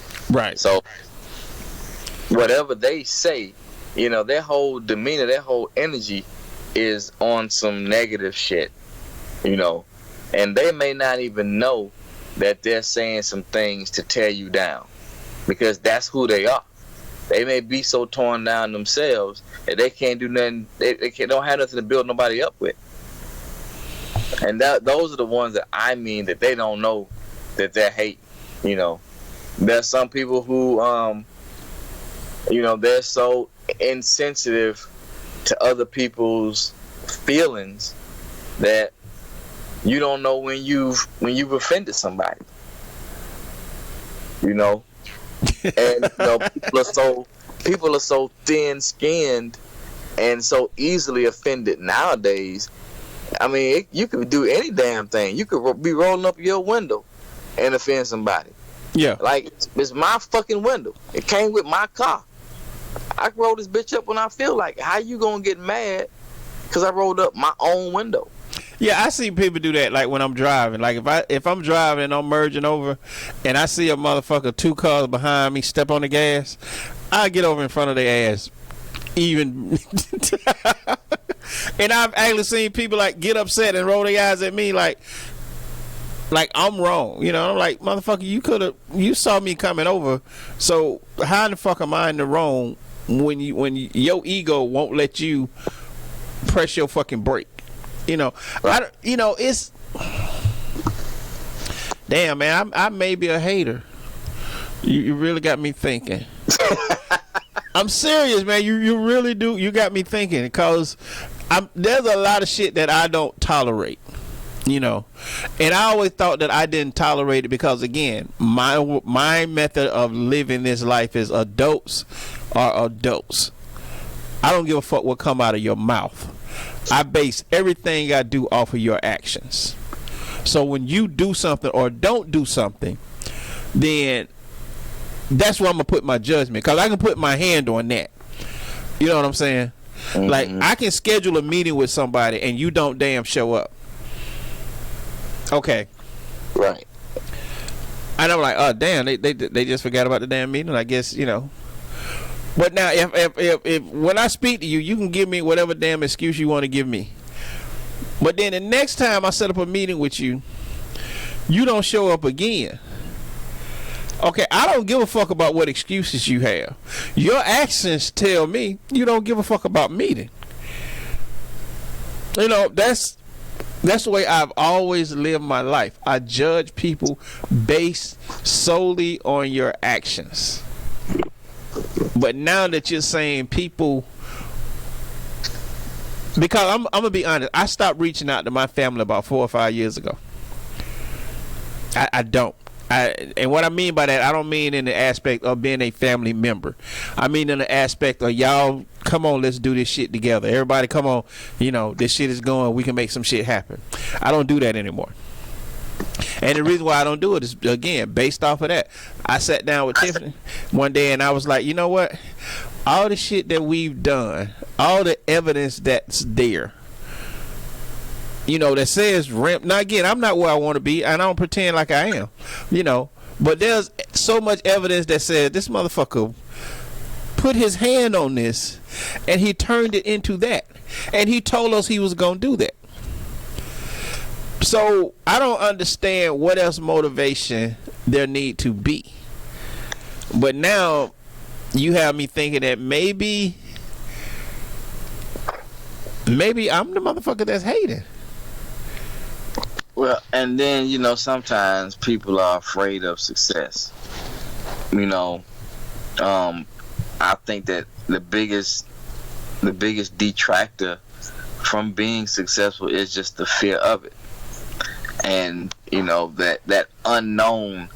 And then, you know, some people are just fucking lazy. Some people don't want to put forth any effort. They just want to reap all of the benefit, all the reward. Right. So when you say, hey, come get on board with me, you know, in their mind, they may hear, oh man, shit, Ramsey gonna put some money in my pocket. What you gotta do for it? Oh, I ain't gotta do shit. He ain't say I had to do nothing. He just said come get on board with him. But then when you show up, right, and you know, Ramsey want me to do some work, I ain't with that shit, man. This motherfucker, I don't know who the fuck he think he is, Cause I mean, this nigga ain't got no motherfucking money. I don't know what the fuck he think he talking about. He ain't even, he got me way down here, and and that's the mentality. And then that conversation get had between more than one or two people. All of a sudden, they hating on Ramsey, but nobody fucking know why. Because Ramsey ain't did shit. But what the fuck Ramsey was already doing? Ramsey just invited you in on the shit that he was already doing anyway. And you know what? That goes beyond family and friend, because I can't tell you the number of people I've told, like, look, I have this internet radio station set up. If you want to do a show, I can help you get it on. I can help you, get your name out there, help you promote and do your thing. Well, how much you gonna pay me?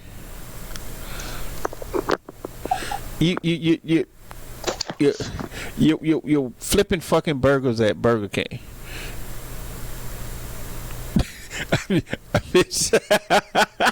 But I mean, okay, and then there's another aspect of the hate, and this has a lot to do with just general laziness. Right. A lazy motherfucker hates to see a motherfucker that's out going to get it. They hate that. I don't know why they hate it so bad. I took pictures of a lot of the cats on this job site with me. Mm-hmm. And every picture that I took is of these motherfuckers sitting down. Every one of them. Okay. And I'm telling the young blood that I was training, I said, this is what separates me. This is one of the things that separates me from them, because I'm not going to do this. You're not going to see me on the job sitting down. Right. Now, I will go to my truck and hit my joint, but that's my motherfucking business. You ain't going to see it. So, what I'm saying is the representation of who I am shows up before I do. So, you already know what you're getting before I get there. Right. Because of all the hate that's been going on for no reason.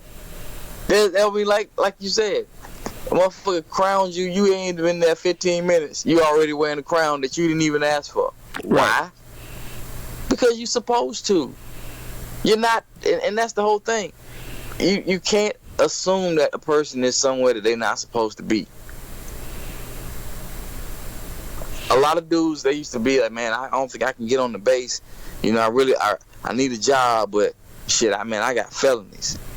I'm like, motherfucker, who you telling that to? You got felonies? Nigga, I can't. Okay, I don't have an uncle that don't have no felonies. I think I got one, maybe two. Now on my wife's side, they very straight laced. You know what I'm saying? They always have been on the right side of things. But on my side, shit, I ain't got no motherfucking uncles that ain't got no felonies. The fuck you mean? But guess what? All of them own their own business. Right. They can smoke as much dope as they want. There you go. All right, so let's kind of recap, because I really want to kind of end this on the podcast. I don't know if I'm asleep tonight, dude. You got me really thinking about some shit here. I got to go back and reevaluate Ramsey again. So I may owe a few people an apology. I'm not saying they're gonna get it. I'm just saying I may owe them. All right, so addressing the hate. Number one, let's go through them real quick. Number one was knowing whether or not it's criticism or hate, right? Right. Number one, you really got to know the difference. Don't get caught up on the conceptual hatred. The concept of hate is just, everybody always assume somebody say something that they don't like, they hate. If you ain't never heard some shit that you ain't liked before, get some motherfucking earplugs. But you got damn brains out. Go deaf. Put some water in your ears. But you gonna hear some shit that you don't like. If you can hear in this life, you're going to hear some shit you ain't like. So don't get caught up on thinking everything is hatred. Learn to distinguish between the two. Alright? Number two, laugh. Laugh, like Cat Williams said, laugh from a good, healthy place. No fake ass laugh. Laugh because you know who the fuck you are and you are good with that person. Right. If you ain't good with who you are, you might not have nothing to laugh at. You might be getting laughed at on some real shit. Motherfuckers might have a reason to laugh at your silly ass. Check yourself though. But when you laugh, if you can laugh in their motherfucking face, laugh in their motherfucking face. Immediately, if not sooner. Number 3, drop it and move on. Just drop it. You know what I mean? How big an issue is it in your life? Is it life threatening? Is it life changing? Is it taking money out your pocket? Ask yourself these things. If it ain't taking money out your pocket, if it ain't fucking with your kids or your family, and if it ain't changing your life, making it better, if it's only adding stress, drop it. But in the event that you can't drop it, move on to step 4. Be as petty as you can. Once you find out why the hate and where the hate's coming from, you have the right to be as petty as humanly possible as you can. Okay. And laugh harder in their motherfucking face. And of course, number 5, do whatever the fuck you was doing that made them niggas hate in the first place. Do the fuck out of that shit. I mean, if painting made them niggas start hating, nigga, wear paint everywhere you go. Just walk around with bucket paint. Okay, so okay, all right. Let's hold on to 5 for a minute. All right, so you said all right, cause see, I don't want there to be a rift between me and my family. I don't. They hate. It's already a rift.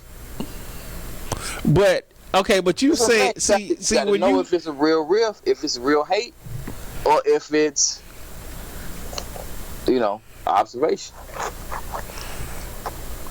Have you set yourself so far apart from everybody else in the family that nobody feel like they can really connect with you? I don't think so. That's why I've called it hate on their side, because I've never. And you know what? Me and my brother had this conversation, and because this was about the whole thing about me moving back up there, and he said something to me. And he was flat out, just straightforward with it. He was like, "Look, man, you ain't never in your life told none of us we couldn't be a part of what you're doing." So I've never felt anyway that I distant myself from the family. I always felt like they distant themselves from me. Because everything I do, and now you really got me thinking. Because everything I do wave a flag. I don't put the shit out there publicly. But yeah, I wave a fucking flag to the family. Yo, look at what just happened.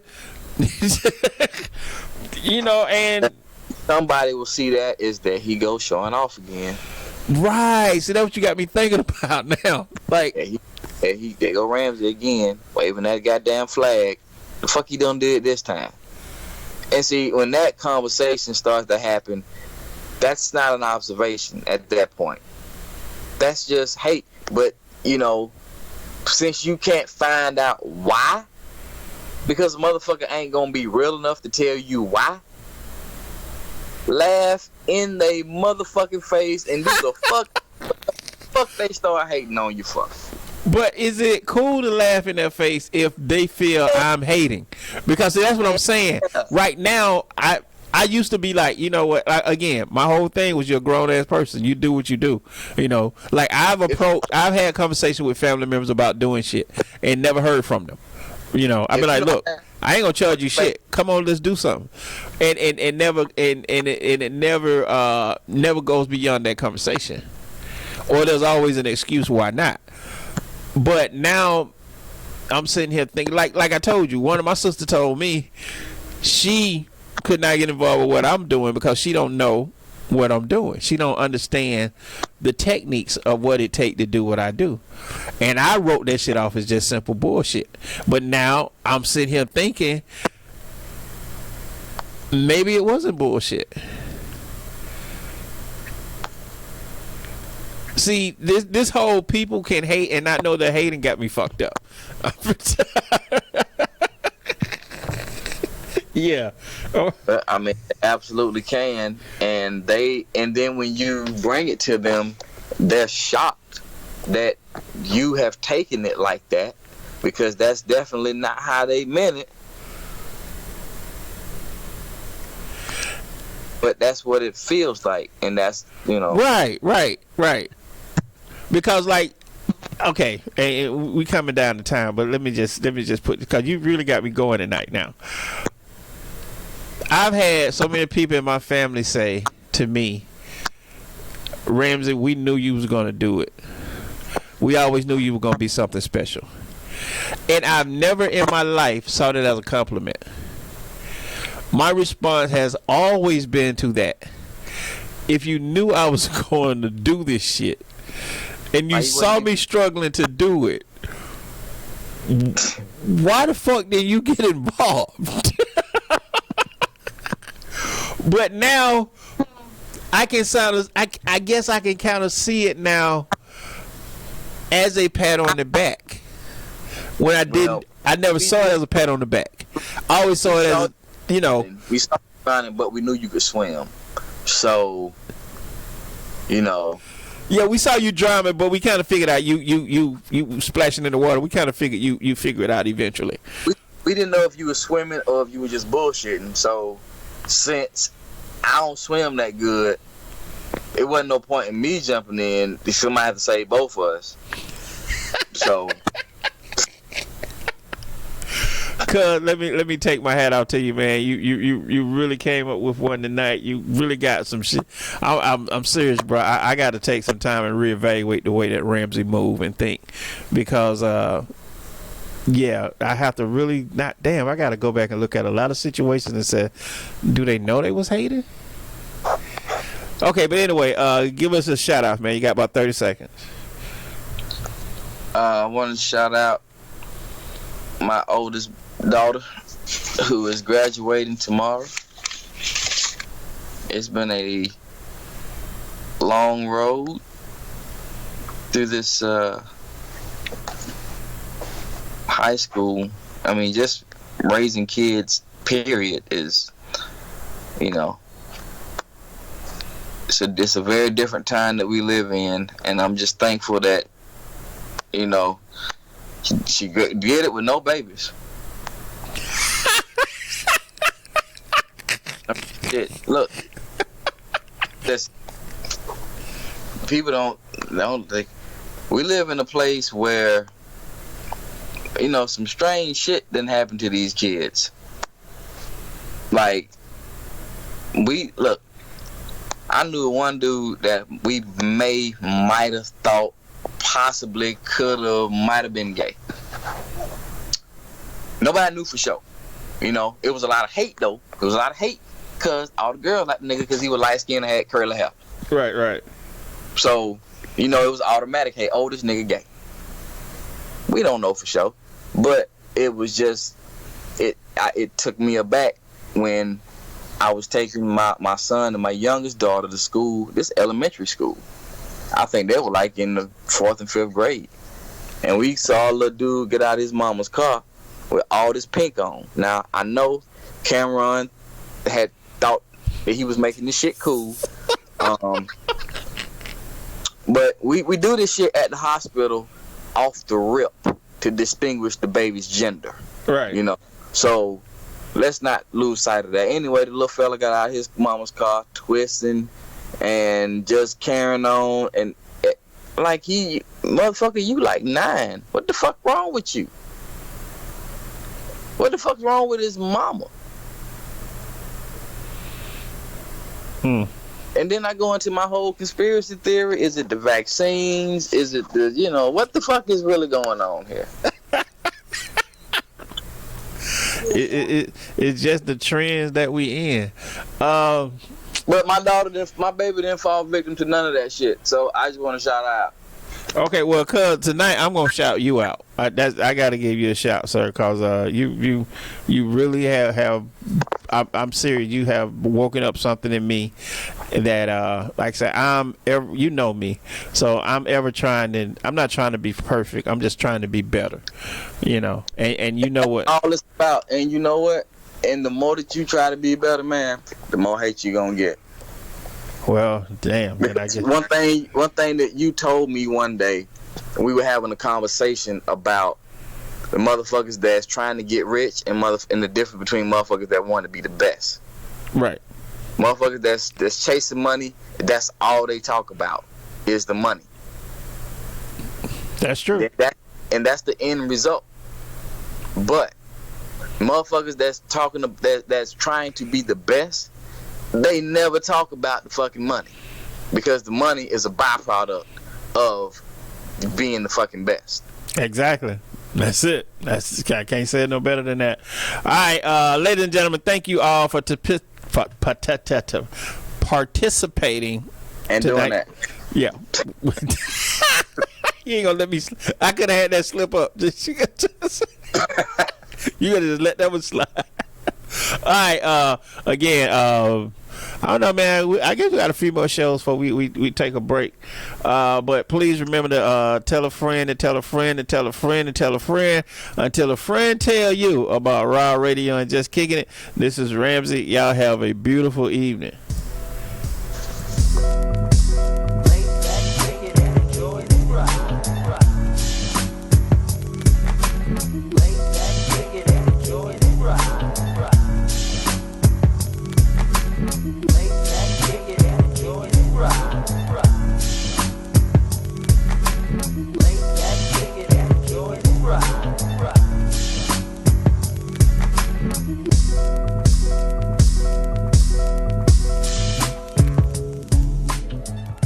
Exclusive Bartender, another drink. Haters, I don't care what you